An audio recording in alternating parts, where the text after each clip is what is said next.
नमस्कार दोस्तों, यदि इस साल आप केदारनाथ धाम जाने का प्लान कर रहे हैं और आपकी प्लानिंग हेलीकॉप्टर से जाने की है तो आप बिल्कुल सही वीडियो देख रहे हैं।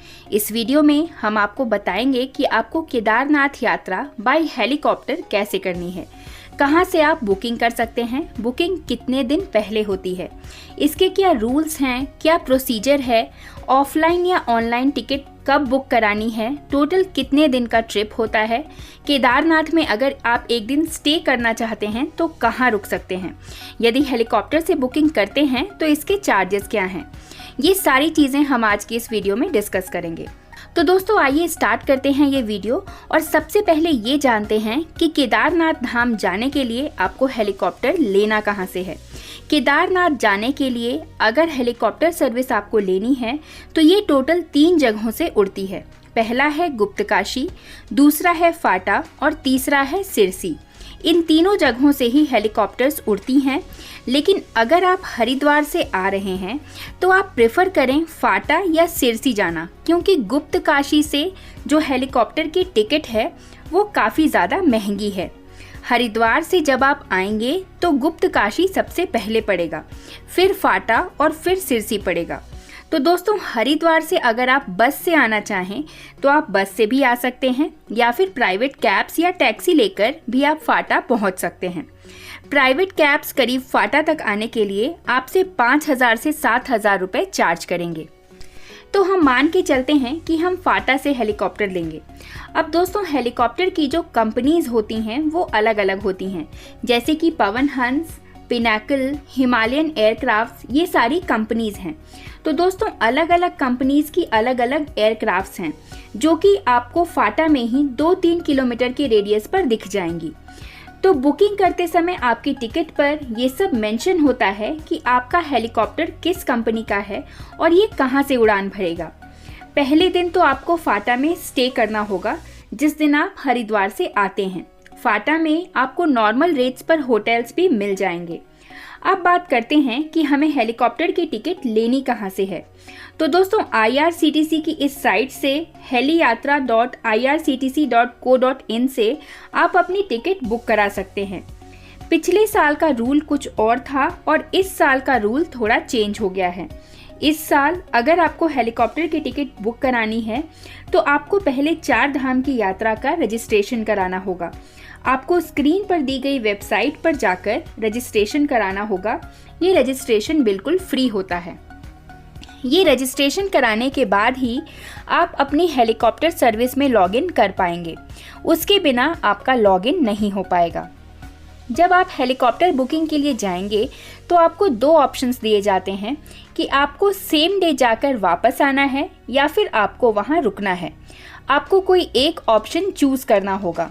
अगर स्लॉट हुआ तो आपकी टिकट बुक हो जाएगी और अगर स्लॉट नहीं हुआ तो आपकी बुकिंग नहीं हो पाएगी। दोस्तों एक चीज़ और, अगर आपके पास कुछ ज़्यादा हैवी सामान हो तो उसे आप अपने होटल पर ही छोड़ दीजिए, क्योंकि एक्स्ट्रा लगेज का आपको चार्ज देना पड़ेगा। अगर आपका वज़न भी 80 kg से ज़्यादा है तो उसके लिए भी हेलीकॉप्टर में आपको करीब 150 रुपये पर एक्स्ट्रा kg के हिसाब से चार्ज किया जाएगा। तो जो भी ज़रूरी सामान है बस वही लेकर आप केदारनाथ जाइए। जैसे ही आप अपने हेलीपैड तक पहुँचेंगे सबसे पहले आपकी टिकट चेकिंग होगी, एक बुकिंग फॉर्म फिल होगा, आपका वेट चेक किया जाएगा। ये सब होने के बाद आपको पैसेंजर वेटिंग एरिया में बैठना होगा जब तक कि आपकी बारी नहीं आ जाती। जैसे ही आपका हेलीकॉप्टर आएगा आपको बुलाया जाएगा। हेलीकॉप्टर में दोस्तों टोटल 6 लोग बैठ सकते हैं और एक पायलट को मिलाकर टोटल 7 लोग बैठते हैं।